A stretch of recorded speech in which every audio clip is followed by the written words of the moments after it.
नमस्कार, बहुत स्वागत है आपका डेली 24 भारत में। मैं हूं आपके साथ अनीता शर्मा। शुरुआत करते हैं उत्तर प्रदेश की बड़ी खबरों से। लखनऊ में मुख्यमंत्री योगी आदित्यनाथ ने पीडब्ल्यूडी कार्यों की समीक्षा बैठक की और इस दौरान गोरखपुर और आजमगढ़ मंडल की परियोजनाओं पर विस्तार से चर्चा की। मुख्यमंत्री ने निर्माण कार्यों में तेजी लाने और गुणवत्ता के साथ समय पर काम पूरा करने पर जोर दिया। उन्होंने स्पष्ट निर्देश दिए कि सड़कों के निर्माण में किसी भी तरह की लापरवाही बर्दाश्त नहीं की जाएगी। बैठक में निर्माणाधीन और प्रस्तावित परियोजनाओं की प्रगति की समीक्षा की गई। मुख्यमंत्री ने जनप्रतिनिधियों के प्रस्ताव पर शीघ्र कार्य शुरू करने के निर्देश दिए। उन्होंने कहा कि आयुक्त और जिलाधिकारी नियमित रूप से कार्यों की समीक्षा करें। विकास कार्यों में देरी होने पर जिम्मेदारी तय की जाएगी। झांसी में यूपीपीएससी प्रवक्ता परीक्षा 25 परीक्षा केंद्रों पर शांतिपूर्ण तरीके से संपन्न हुई। जानकारी के अनुसार कुल 10,214 अभ्यर्थियों में 3,129 ने परीक्षा में हिस्सा लिया, जबकि 7,000 से ज्यादा अभ्यर्थी अनुपस्थित रहे। परीक्षा की निगरानी के लिए सभी केंद्रों में सीसीटीवी कैमरे और वॉइस रिकॉर्डर भी लगाया गया था। साथ ही कंट्रोल रूम में लगातार मॉनिटरिंग की गई। प्रशासन ने परीक्षा व्यवस्था को सख्त और पारदर्शी बनाए रखने के लिए विशेष इंतजाम किए थे। संभल के प्राचीन यमघाट तीर्थ पर इस्कॉन मंदिर निर्माण का शुभारंभ विधि विधान के साथ पूजन के साथ किया गया। मंदिर स्थापना कार्यक्रम में जिलाधिकारी अंकित खंडवाल और पुलिस अधीक्षक कृष्ण कुमार बिश्नोई मौजूद रहे। बड़ी संख्या में श्रद्धालुओं ने हिस्सा लिया और पूरे परिसर में हरे कृष्णा कीर्तन से गूंज उठा। संतों ने इस अवसर पर कहा कि कृष्ण भक्तों के माध्यम से जीवन के सभी लक्ष्यों को प्राप्त किया जा सकता है। देवकीनंदन महाराज ने चैतन्य महाप्रभु के संदेश को विश्वव्यापी बताया। कार्यक्रम के अंत में श्रद्धालुओं ने भंडारे का प्रसाद ग्रहण किया और आयोजन को सफल बनाया।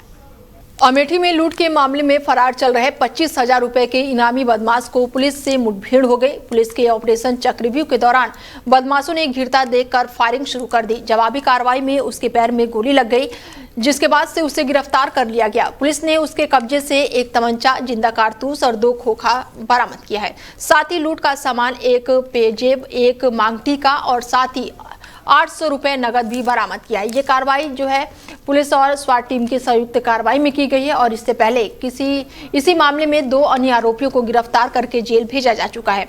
आरोप है कि 2 जून को इन बदमाशों ने एक महिला को बंधक बनाकर लूट की वारदात को अंजाम दिया था।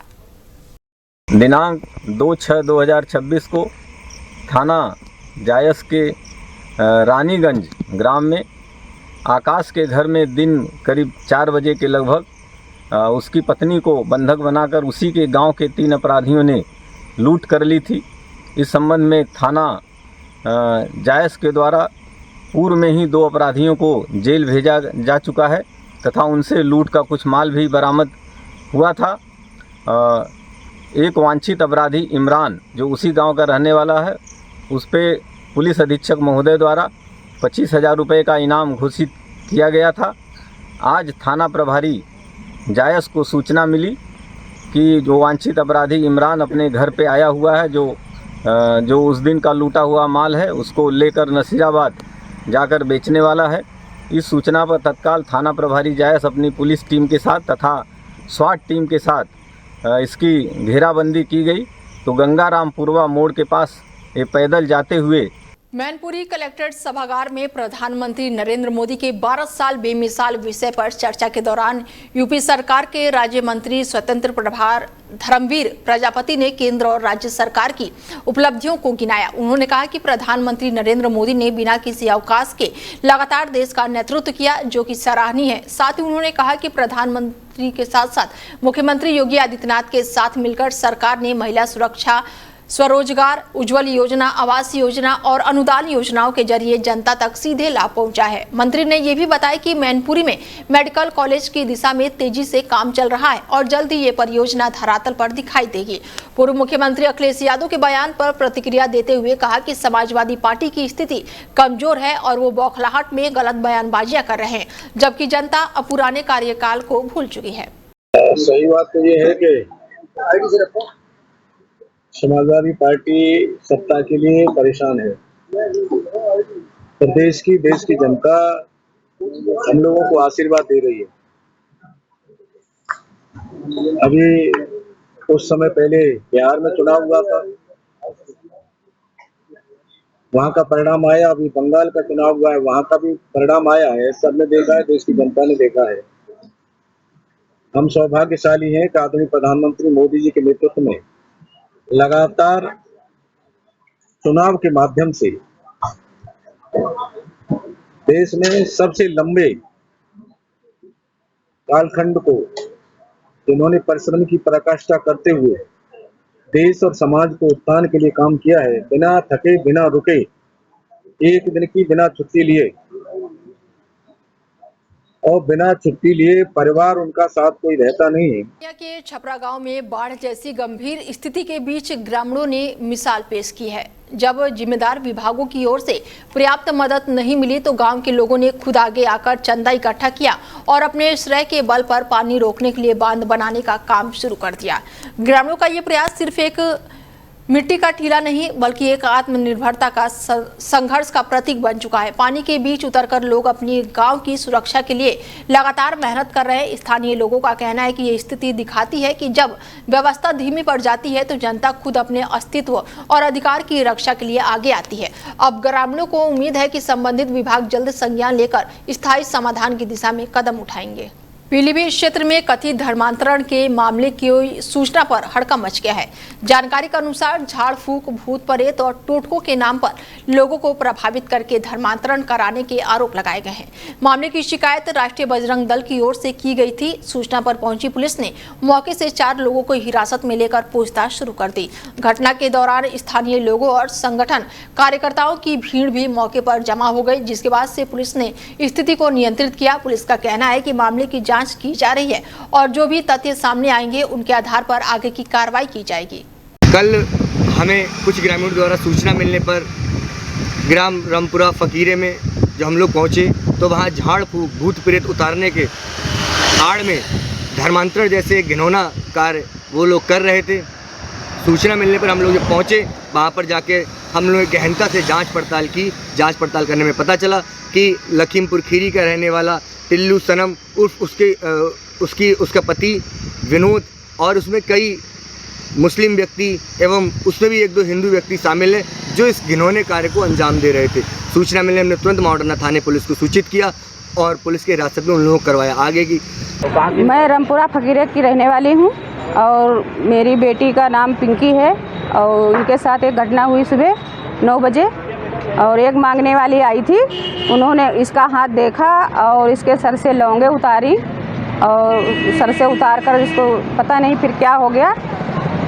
उन्नाव में जमीनी विवाद को लेकर दबंगई का मामला सामने आया है। शुक्लागंज निवासी संतोष कुमार ने पुलिस अधीक्षक को दिए शिकायती पत्र में आरोप लगाया कि उनकी भूमि पर कुछ लोगों ने जेसीबी मशीन से बाउंड्री वॉल लगाकर जबरन कब्जा करने का प्रयास किया। पीड़ित के अनुसार ये घटना 30 मई की है, जब कमला देवी अपने परिवार और करीब 25 लोगों के साथ मौके पर पहुंची और बिना भूमि संख्या 193 पर बनी बाउंड्री वॉल को गिरा दिया। संतोष कुमार का कहना है कि संबंधित पक्ष की भूमि संख्या 190 है, जबकि विवाद उनकी भूमि से जुड़ा हुआ है। उन्होंने बताया कि प्रशासन द्वारा पैमाइश की जा चुकी है, इसके बावजूद भी दबंगों द्वारा कब्जा का प्रयास किया जा रहा है। पीड़ित ने मामले की शिकायत थाना गंगाघाट पुलिस और तहसील प्रशासन से भी की है और बताया है कि ये विवाद न्यायालय में विचाराधीन है। जो है हमारा जीवन का विवादी मामला है। हमारा 2004 में मैंने 24 वर्ष जमीन लिया था, 193 नंबर है और जो कमला देवी का नंबर है वो 190 नंबर है। उनका 15 बिस्वे का उनके पास कब्जा है और हमारे जमीन को ये लोग बार बार पैमाइश कराते हैं, जिसमें माननीय जो है कानून गो साहब और धीरज त्रिपाठी नायब तहसीलदार और अंशु श्रीवास्तव लेखपाल, ये लोग कई बार इस गठन कर चुके हैं, नापी पैमाइश कर चुके हैं, करीब 2023 से करते चले आ रहे हैं। इस बार 30 तारीख को जब इन्होंने हमारे पास फ़ोन किया तो मैं लखनऊ में था। मैंने कहा कि हमको भी सूचना दी जाए। हमको सूचना न देकर इन्होंने आकर मैं टीम सहित रवि निषाद, राहुल निषाद, उनकी माँ कमला देवी, अन्य करीब 20-25 लोग जेसीबी लाकर और एंट्री करी वो नायब तहसीलदार के सामने हमारी दीवार को बाउंड्री वाल को गिरा दिया गया। मौके पर नायब तहसीलदार से मैंने मना किया था कि हमको भी जब आ जाए तभी इसकी कार्रवाई करिएगा। और मैंने जो हमारा मुकदमा चल रहा था उसके भी मैंने इनको व्हाट्सएप कर दिया, लेकिन उस चीज़ को इन्होंने लोग माने नहीं। कहने लगे कि आप मौके पर नहीं आओगे तो हम नाप के जा रहे हैं। और इन्होंने कहा भी कि जब जेसीबी आ रही थी कि आप जेसीबी से इनकी दीवार मत गिराएगा, मुकदमा लिख जाएगा। कानपुर देहात क्षेत्र में यमुना नदी में नहाने गई 2 किशोरियों की डूबने से दर्दनाक जान चली गई है और ऐसे में किशोरियों को बचाने के लिए एक युवक समेत 2 लोग नदी में कूदे, लेकिन वो भी डूब गया, जिससे उसकी मौत हो गई और इस घटना के बाद से पूरे गांव में मातम पसरा हुआ है। सूचना मिलते स्थानीय पुलिस उच्च अधिकारी मौके पर पहुंचे। गोताखोरों की मदद और एसडीआरएफ को भी बुलाया गया, जो नदी में तलाश अभियान चला रही है। हादसे के बाद से परिजनों का रो रो कर बुरा हाल है और इलाके में शोक की लहर देखने को मिल रही है। यूपी के ललितपुर कलेक्ट्रेट सभागार में यूपी सरकार के अल्पसंख्यक कल्याण, मुस्लिम वक्फ एवं हज राज्य मंत्री तथा जनपद प्रभारी मंत्री दानिश सजाद अंसारी ने प्रेस कॉन्फ्रेंस करके सरकार की उपलब्धियों की जानकारी दी। उन्होंने बताया कि जनपद में खेल और विकास से जुड़ी कई योजनाओं पर तेजी से काम किया जा रहा है और अब तक 205 अमृत सरोवर और 50 से ज्यादा मनरेगा पार्कों का निर्माण कराया गया है। जल संरक्षण के तहत 12 नदियों के पुनः रोधक भी काम किए गए हैं और उन्होंने कहा कि ग्रामीण क्षेत्रों में रोजगार और पर्यटकों को बढ़ावा देने के लिए ग्राम लकजर में मनरेगा पार्क की स्थापना की गई है। साथ ही 3 टेक होम राशन प्लांट के माध्यम से आंगनबाड़ी केंद्रों पर पोषण आपूर्ति सुनिश्चित की जा रही है। पशुपालक योजनाओं के तहत सुकूर पालन में 30, बकरी पालन में 60 से ज्यादा और भेड़ पालन में 25 लाभार्थियों को लाभ मिला है। वहीं बदायूं क्षेत्र में एक अवैध अस्पताल में इलाज के दौरान 12 साल के किशोर की मौत हो गई। परिजनों का आरोप है कि डॉक्टर की मना करने के बावजूद भी बच्चे को 2 बोतल चढ़ाया दिया गया था, जिसके बाद उसकी हालत बिगड़ गई। आरोप है कि स्थिति बिगड़ने पर अस्पताल संचालक ने बच्चे को बेहोश बताकर दातागंज सरकारी अस्पताल भेज दिया, जहां पर डॉक्टरों ने उसे मृत घोषित कर दिया। घटना के बाद से परिजनों ने हजरतपुर पुलिस को तहरीर देकर कार्रवाई की मांग की है। साथ ही इस मामले में स्वास्थ्य विभाग की कार्यप्रणाली पर भी सवाल खड़े हो रहे हैं। अच्छा, तुम्हारे भाई के साथ क्या घटना हुई है, क्या है मामला? कुछ नहीं, सवेरे दवाई लेने गए थे तो 4 बजे उन्होंने 15 मिनट में 2 बोतलें चढ़ा दी और 2-3 इंजेक्शन लगा दिए। फिर जाकर अब दातागंज इसको लेके जाओ, कोई मामला नहीं था। दातागंज लेके गए, उनने मना कर दी कि इसमें अब कोई इल्ला नहीं, वैसे अब वापस ले जाओ। तो किस पे आरोप है आपका? डॉक्टर पे। डॉक्टर पे? कौन सा डॉक्टर था, झोला साहब था या? झोला साहब। तो क्या नाम था डॉक्टर का? ऋषि। थाने में तहरीर वगैरह दी है? हाँ जी। तो क्या चाह रहे हो? अब कुछ नहीं, जो कुछ होगा तो भी जाए। अच्छा, तुम्हारे भाई के साथ क्या घटना हुई है, क्या है मामला? कुछ नहीं, सवेरे दवाई लेने गए थे तो 4 बजे उन्होंने 15 मिनट में 2 बोतलें चढ़ा दी और 2-3 इंजेक्शन लगा दिए। फिर जाकर अब दातागंज इसको लेके जाओ, कोई मामला नहीं था। दातागंज लेके गए, उनने मना कर दी कि इसमें अब कोई इल्ला नहीं, वैसे अब वापस ले जाओ। तो किस पे आरोप है आपका? डॉक्टर पे। डॉक्टर पे? कौन सा डॉक्टर था, झोला साहब था या? झोला साहब। तो क्या नाम था डॉक्टर का? ऋषि। थाने में तहरीर वगैरह दी है? हाँ जी। तो क्या चाह रहे हो? अब कुछ नहीं, जो कुछ होगा तो। वहीं यूपी के पीलीभीत में चोरी की घटनाओं पर अंकुश लगाने के लिए पुलिस ने बड़ी कार्रवाई करते हुए मुखबिर की सूचना पर चार चोरों को अलग अलग क्षेत्रों में गिरफ्तार किया है। पुलिस ने आरोपियों के कब्जे से चोरी किए गए 10 सोलर पैनल और घटना में इस्तेमाल किए गए ई-रिक्शा बरामद किए हैं। वहीं दूसरे थाने के क्षेत्र में पकड़े गए एक अन्य आरोपी के पास से चोरी की मोटरसाइकिल भी बरामद की गई है। गिरफ्तारी के बाद सभी आरोपियों का मेडिकल परीक्षण कराया गया है और उन्हें न्यायालय में पेश करके जेल भेज दिया गया है। थाना सहरा मऊ उत्तरी और कोतवाली पूरनपुर पुलिस की इस कार्रवाई से क्षेत्र में चोरी करने वाले गिरोह में हड़कंप मचा हुआ है। पीलीभीत क्षेत्र में पुलिस अभिरक्षा से फरार चल रहे चोरी के आरोपी को पुलिस ने फिर से गिरफ्तार कर लिया है।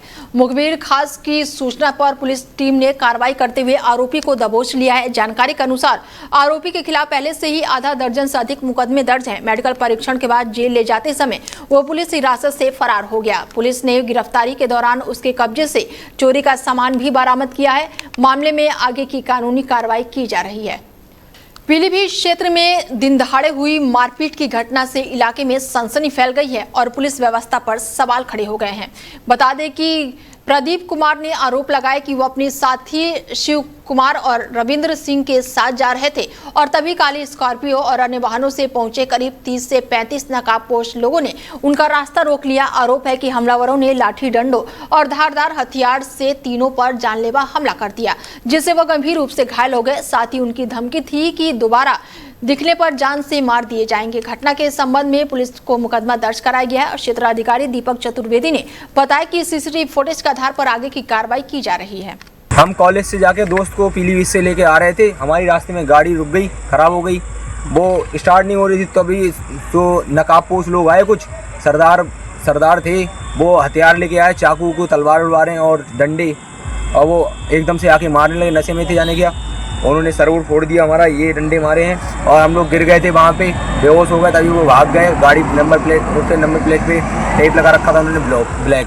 किस जगह की घटना है ये थोड़ा सा आगे यहाँ गायबोज गांव है और ये पंप है। पंप के बीच में यहाँ पे पुलिया पड़ती है, यहाँ का है। तहरीर दी आपने थाने पर? तहरीर भी 2 घंटे बैठे थे पर पुलिस वालों ने कोई कार्रवाई नहीं की है और ना कोई मेडिकल के लिए भेजा है। जिससे मारपीट हुई उसको जानते हो? नहीं, उसको। पीलीभीत में मोहर्रम पर्व को शांतिपूर्ण ढंग से संपन्न कराने के उद्देश्य से थाना जहानाबाद में पीस कमेटी की बैठक आयोजित की गई। ये बैठक अपर पुलिस अधीक्षक विक्रम दाहिया के अध्यक्षता में हुई है, जिसमें मस्जिद के इमाम और साथ ही तइजेदार और अन्य जिम्मेदार लोग शामिल रहे। बैठक में अपर पुलिस अधीक्षक ने तजिया को लेकर स्पष्ट निर्देश दिए कि उनकी ऊंचाई सीमित रहे, तजिया उठाने वाले लोग शारीरिक रूप से सक्षम हो और जुलूस के दौरान समय का विशेष ध्यान रखा जाए। उन्होंने कहा कि किसी भी संदिग्ध या फिर खुराफाती गतिविधियों की जानकारी तुरंत पुलिस को दी जाए। उन्होंने चेतावनी दी कि निर्देश का पालन न करना और कानूनी व्यवस्था बिगाड़ने पर सख्त कानूनी कार्रवाई की जाएगी और संबंधित लोगों के खिलाफ मुकदमा दर्ज किया जाएगा। साथ ही ये भी कहा गया है कि कोई नई परंपरा न शुरू की जाए और पूर्व की व्यवस्थाओं का पालन किया जाए। बैठक के बाद से अपर पुलिस अधीक्षक ने पुलिस बल के साथ नगर जहानाबाद में पैदल मार्च कर सुरक्षा व्यवस्था का जायजा लिया और इस दौरान सहायक पुलिस अधीक्षक भी मौके पर मौजूद रहे। आज थाना जहानाबाद पर पीस कमेटी की एक बैठक बुलाई गई है, जिसमें सभी प्रकार के संभ्रांत व्यक्तियों को बुलाया गया है जो हर वर्ग से आते हैं। इन सबको आने वाले चहलुम, मुहर्रम एवं आने वाले जो अन्य त्यौहार है उनके संबंध में दिशा निर्देश दिए गए हैं। इन सबको बताया गया है कि पूर्व की भांति एक शांतिपूर्वक तरीके से सभी त्योहारों को मनाएं और जो समस्याएं पूर्व में हो चुकी है वो ताकि आगे उत्पन्न ना हो, इसके लिए क्या क्या इनको कार्य करने चाहिए उसको अनुरूप इनको निर्देश दिए गए। पुलिस की तरफ से इनको निर्देशित किया गया है कि इनके किसी भी त्योहार की वजह से किसी भी आम जनमानस को असुविधा ना हो, ना ही सड़क पे, ना ही जो अन्य धर्मों के लोग हैं उनको किसी प्रकार की कोई समस्या ना हो। तो इसके दृष्टिगत जो भी समस्याएं पिछले वर्ष और से पिछले वर्ष आई थी, त्योहार रजिस्टर का अवलोकन करते हुए उन समस्याओं को देखा गया और उनके संबंध में आवश्यक दिशा निर्देश दिए। पीलीभीत में विधानसभा चुनाव से पहले गन्ना राज्य मंत्री और सदर विधायक संजय सिंह गंगवार का एक बयान राजनीतिक चर्चाओं का केंद्र बना हुआ है। बीती रात अमरिया क्षेत्र के निवासी ने आयोजित रात्रि चौपाल के दौरान डीएम समेत कई अधिकारियों की मौजूदगी में उन्होंने जनता को संबोधित किया और इस दौरान मंत्री ने वोट और विकास कार्यों को लेकर टिप्पणी करते हुए कहा कि पैसा तो मोदी और योगी से लोग और वोट अखिलेश यादव को अब चलने वाला नहीं है। उन्होंने ये भी कहा कि जो वोट देंगे उसी के क्षेत्र में काम होगा। संबोधन में उन्होंने समाजवादी पार्टी और उनके नेतृत्व में भी निशाना साधा और कहा कि अब समाज के जातियों में बांटने की राजनीति नहीं चलेगी। उन्होंने लोगों से एकजुट रहने की अपील करते हुए कहा कि जब जब समाज बटा है, नुकसान हुआ है। मंत्री के इस बयान का वीडियो सोशल मीडिया पर वायरल हो रहा है, जिससे राजनीतिक बहस तेज हो गई है। वहीं प्रयागराज क्षेत्र में मुहर्रम पर्व को शांतिपूर्ण ढंग से संपन्न कराने के उद्देश्य से पीस कमेटी की बैठक आयोजित की गई। बैठक की अध्यक्षता सहायक पुलिस आयुक्त ने की और इस दौरान थाना प्रभारी अनूप सरोज, नायब तहसीलदार आकांक्षा और सहित क्षेत्र के सभी चौकी प्रभारी मौजूद रहे। बैठक में मुहर्रम जुलूस, ताजिया, मार्ग और सुरक्षा व्यवस्था और साफ सफाई जैसे महत्वपूर्ण मुद्दों पर चर्चा की गई। प्रशासन की ओर से स्पष्ट किया गया कि ताजिए की ऊंचाई 10 फीट से अधिक ऊंची नहीं होनी चाहिए, साथ ही व्यवस्थाएं नियमों के अनुसार ही की जाएगी। सहायक पुलिस आयुक्त ने लोगों से अपील की कि वो पर्व को आपसी भाईचारे और सौहार्द के साथ मनाएं ताकि किसी भी समस्या की स्थिति में तुरंत ही प्रशासन को सूचना दें। बैठक में मौजूदा ताजियादारों से 10-10 वेंटिलेटर नामित करने का भी आग्रह किया और पुलिस प्रशासन के साथ मिलकर व्यवस्था बनाए रखने पर सहयोग करने की अपील की। चित्रकूट जनपद की विकासखंड पहाड़ी की ग्राम पंचायत में प्रभारी मंत्री नंदगोपाल नंदी की अध्यक्षता में रात्रि जन चौपाल का आयोजन किया गया। गांव की समस्या गांव में समाधान अभियान के तहत आयोजित इस कार्यक्रम में ग्रामीणों की समस्याएं सुनी गई और विभिन्न सरकारी योजनाओं का सत्यापन भी किया गया। कार्यक्रम में जिला अधिकारी पुलकित गर्ग, पुलिस अधीक्षक, मुख्य विकास अधिकारी सहित कई वरिष्ठ अधिकारी मौके पर मौजूद रहे। प्रभारी मंत्री ने मौके पर अधिकारियों से ग्राम स्तर पर चल रहे कार्यों की जानकारी ली और प्रधानमंत्री आवास योजना, मुख्यमंत्री आवास योजना, शौचालय निर्माण और मनरेगा जैसी योजनाओं की समीक्षा की। इस दौरान कुछ लाभार्थियों को प्रतीकात्मक चेक भी वितरित किया गया। उन्होंने ग्रामीणों से संवाद करते हुए कहा कि सरकार की प्राथमिकता अंतिम व्यक्ति तक योजनाओं का लाभ पहुंचाना है। साथ ही अधिकारियों को निर्देश दिया गया कि जनता की समस्याओं का निस्तारण समयबद्ध और प्राथमिकता के आधार पर दर्ज की जाए। बैठे हैं 60 साल नहीं मिलता कुछ, अब पानी की व्यवस्था नहीं है। समस्या के लिए बैठे हैं? हाँ, समस्या के लिए। अच्छा, तो आज बताएंगे जो मंत्री जी आ रहे हैं समस्या का? हाँ, बताए। क्या क्या समस्या बताएंगे? क्या क्या समस्या? पानी नहीं आवता हमारी टाइप की। अच्छा, गरीब हैं, अब कम होना खेती बाड़ी है। समस्या ये है कि हम पिछली बार गए थे बरसात में एसडीएम के पास। कई बार उनको हम अपनी ये समस्या लेकर गए, कई लोग मिलकर। किस समस्या को लेकर गए? पानी पिछली बार हुआ है तो हम लोगों के घरों में भराव हो गया है और नाला न बनने के कारण वो भराव होता है। हम उसी के प्रस्ताव लेकर गए थे एसडीएम के पास। हमारी फिलहाल बुलेटिन में मेरे साथ इतना ही। दीजिए इजाजत, नमस्कार।